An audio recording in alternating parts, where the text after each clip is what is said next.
أعوذ بالله من الشيطان الرجيم بسم الله الرحمن الرحيم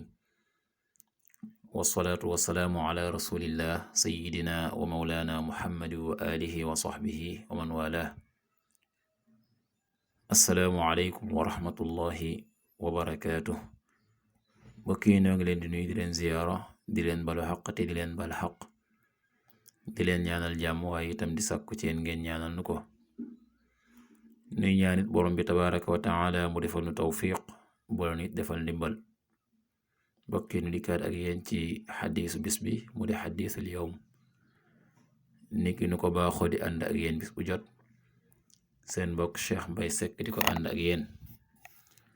an Aishata radiyallahu anha qaalat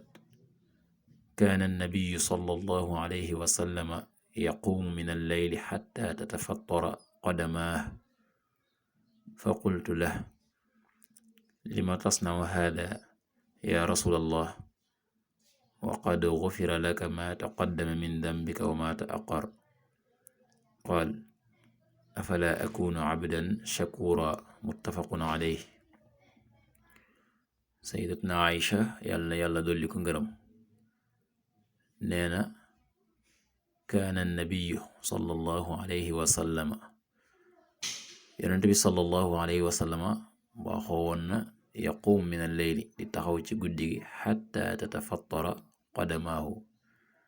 ba ñaari ndëggam yi di xar fa qultu la ne ma ne ko lima tasnaw haada lu tax ngay def lii ya rasulallah yow yonent bi yàlla bi wa qad gufira laka te jéggaleef na la maa taqaddama la jiitu min dambika ci say bàkkaar wa maa ta'axxara ak la yeexe muy sa bàkkaar yu jiitu ak yu mujj qaal ne yonent bi sallallahu alayhi wa sallam ne ko afala akunu xanaa duma nekk abdan dib jaam shakura bu dib santaakon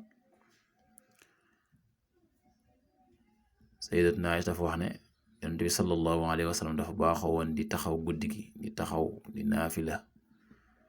ba nga xam ne tànkam yi taxawaay bi dafay xar ndëggu yi ci loolu moom Aïcha ne ko lu tax ngay def lii yow yonent bi yàlla bi te kat jéggal nañ la li nga xam ne moo jiitu ci say bàkkaar ak li mujj sa bàkkaar yi mujj ak jiitu wala sa bàkkaar yi jiitu ak yi mujj jéggal nañ la ko lu tax ngay def lii yonent bi sallallahu alayhi wa sallama wax ko ne ko ndax duma nekk jaam boo xam ne damay sant li nga xam ne yàlla defal na ko ci xéewal mu war ko cee sant googee nag daf ko ci sant bokkee li xadis la boo xam ne bu am solo la ci sant yàlla ci xéewal yi nga xam ne dana ko defal jaam bi bu ko defalee jaam bi bum tax rek mu bàyyeendiku waaye na taxaw delloo njukkal borom bi subhaanahu wa taala ni ki nga xam ne noonu la ko yonent bi sallallahu alayhi wa sallama doon delloo njukkal di ko sant ci xéewal ya nga xam ne defal na ko yàlla na yàlla defal tawfiq defal ndimbal in uridu ila al-islah ma stata'tu ma tawfiqi illa billah wassalaamu alaykum wa rahmatullahi wa barakatuh